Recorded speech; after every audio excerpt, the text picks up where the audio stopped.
Hello YouTube, welcome to Layaway Railway. We're going to do another how-to video, and today it will be on Ross switches. This is the website. You get a chance to go on the website, take a look at it, rosscustomswitches.com, and you can go to their products.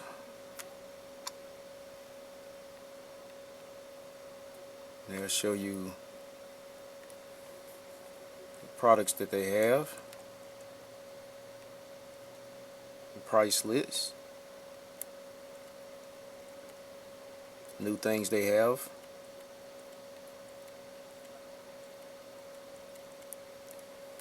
But what we're going to look at today, we're going to go here and look at their switch.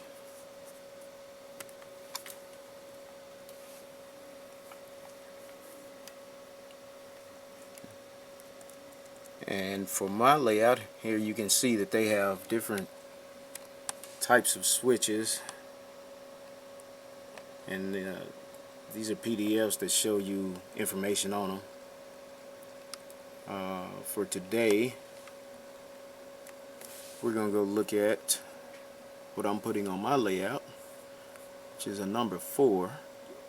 Let me explain that right quick. You know how your curves are 027, 031, all, up to 89, 96, what have you. That's the radius of the curves. Those are the same thing as far as your switches. And your switches, you can get 31s, 42s, 54s, all the way up. Then when you get into a less curvature, you get into the number 4, number 6, number 8. Or you can also get the curve switches, 54 on one side, 31 on the other. It'll go from a 54-inch curve, switch over to 31. So a lot of people use those in their curve tracks for switches. And so today what we're looking at is a number 4.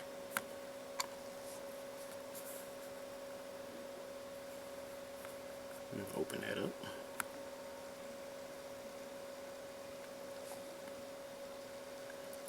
And on their website, this is what it will show you. It'll show you the layout of a number 4 switch. It's a Ross 201 left hand number 4.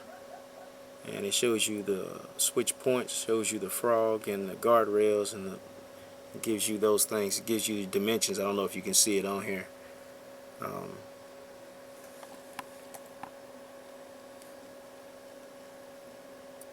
Tells you what those are. And it's the right hand. It's just the 200 right hand number 4. It tells you in degrees what it is.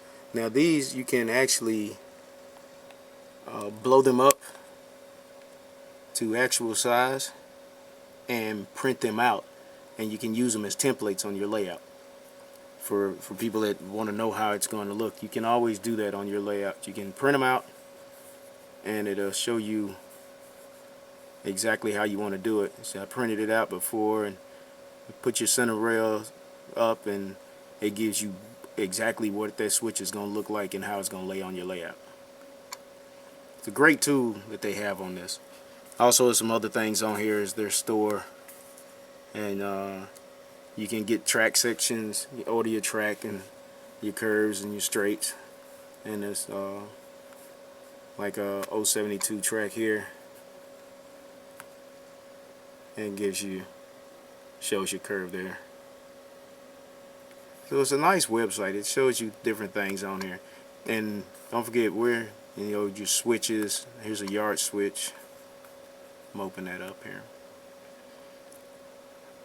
There's a yard switch, and like I say, all you got to do is just blow it up and print it off at actual size, and you see exactly how it's going to look on your layout. It tells you how it breaks it down, and it's real easy to use. And if you're familiar with Ross, you know they have other things on their site.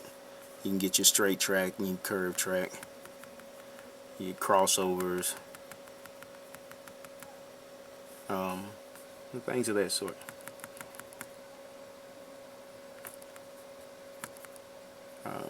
So that's the website, and here we have switch. This is a number 4. This is a number 4 as in the radius, and this is a right hand switch. And to indicate and show you some of the terminology, this is your, let me find a pen here. These are your switch points right here. Put it in the center. These are what they call switch points. Right there. Your switch points. So facing your switch, this is how you would face your switch. You face your switch points. And this would be a right hand switch because it goes off to the right. And you see you're straight here, then it goes off to your right. And if you want to get more detail about the switch, the switches have guardrails on them right here, which when your flanges come through, it pulls it to the left and keeps it when it goes across what they call a frog. This will be your frog. So your guardrail pulls it across, keeps it in line to where it needs to go across your switch. And these are standard switches from Ross. It comes with all of this stuff on it, and as far as your power wires underneath, if you ever had a switch and it, when your train went across it, it lost power. With the Ross switches, these are your power rails, and underneath, I have another switch here. Underneath, they have jumper wires that jump them right there, jumps your outside. And there's a solder right there for your inside. And there's another solder joint right there. So all of these have power underneath them. So if you're running modern day trains, you wouldn't have to do anything to modify them. These came, I ordered these with the DZ1000 switch machine, which is right there. And so that's what we're going to be working with today. And I have, as you can see, I have 2 right hand switches. And we're going to use these, and we're going to make ourselves a crossover. And that is the first part.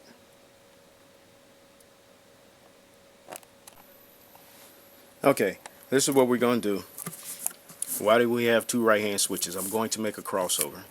I have 2 main lines, and I'm going to set them up so I can switch from one track to the other.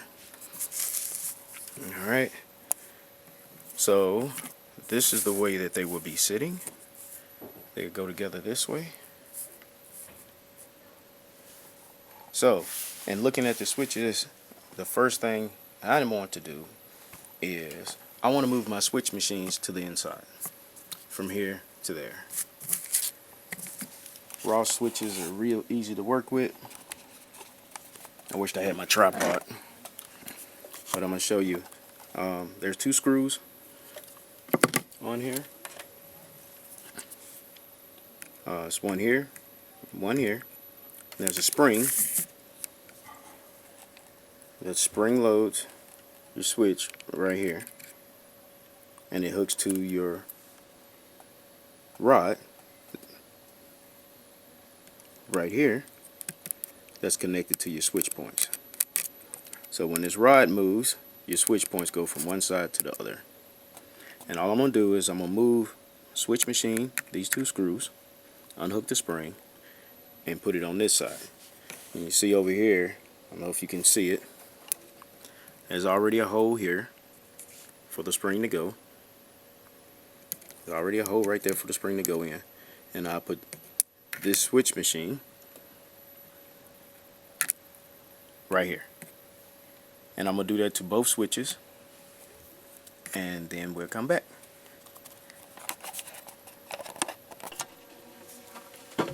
Okay, I can give you a view on how I'm doing this. The wood is soft, so you don't have to worry about needing torque.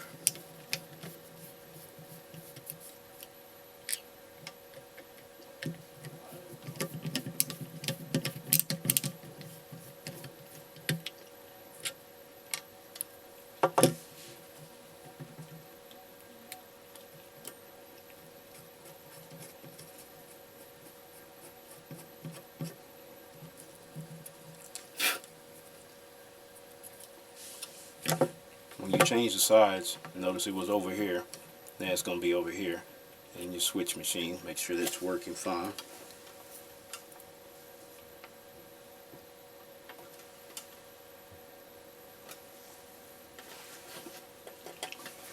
This is the spring.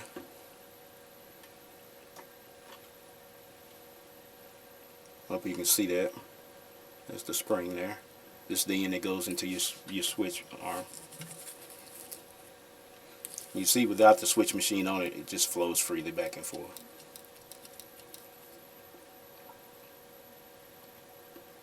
Put it in. It's got a hole on it here where your spring goes into that. And you just set it down there. Now you make sure you go from one side, tighten it up. As you see, when you move the switch machine manually, it switch moves. So you want to put it to your turnout position, put a little pressure on it, not much, just you want to put a little pressure on it. You can feel it on the spring, and then start your screw down when you get that pressure on it.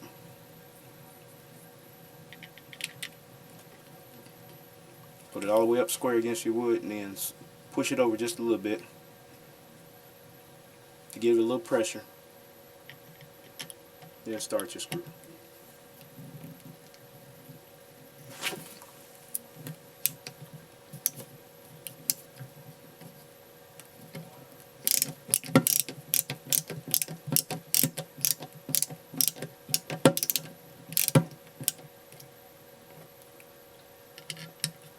When you do the other one, you want to make sure you got it squared up.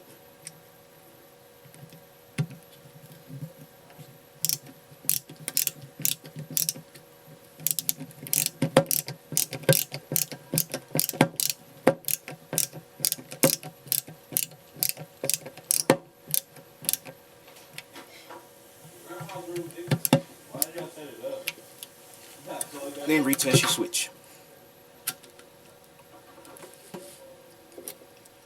And it's tight on both sides. There we go.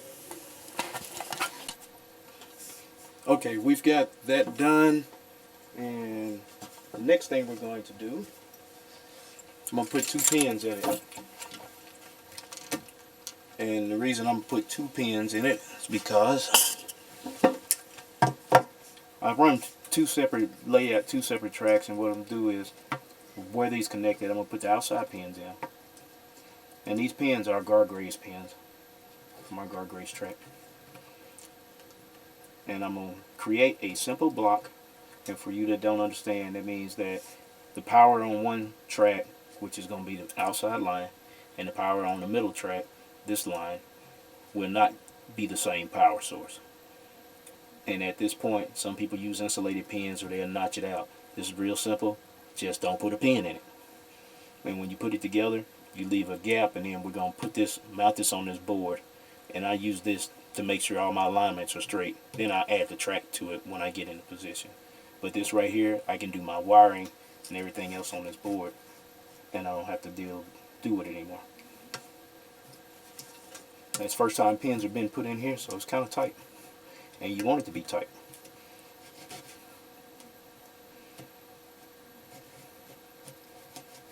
If it's not tight enough, like this one's not tight enough, tighten it up just a little bit.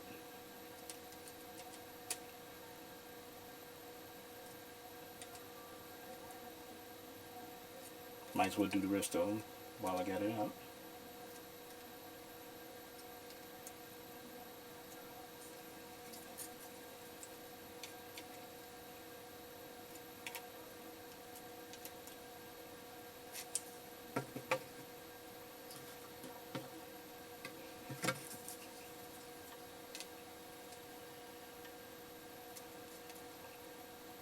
You want them to be snug up. You don't want them to be too tight you can't put the pins in them.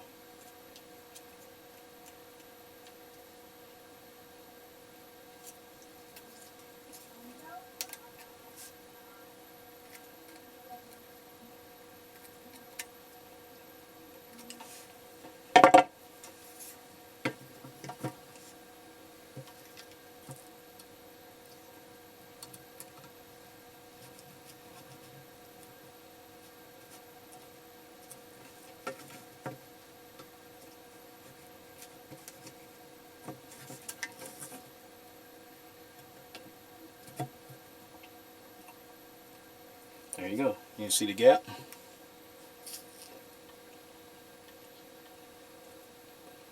And that's fine. That's all you need. Connection is here. There's nothing there.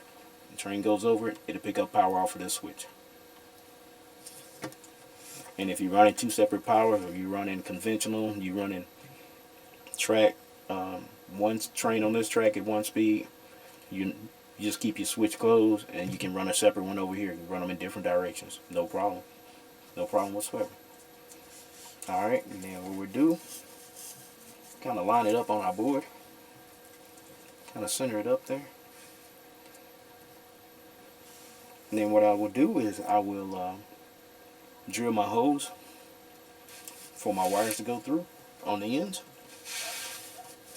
You can get a picture. Drill a hole here for my wires to go through on this end, that end, and mount it to the board.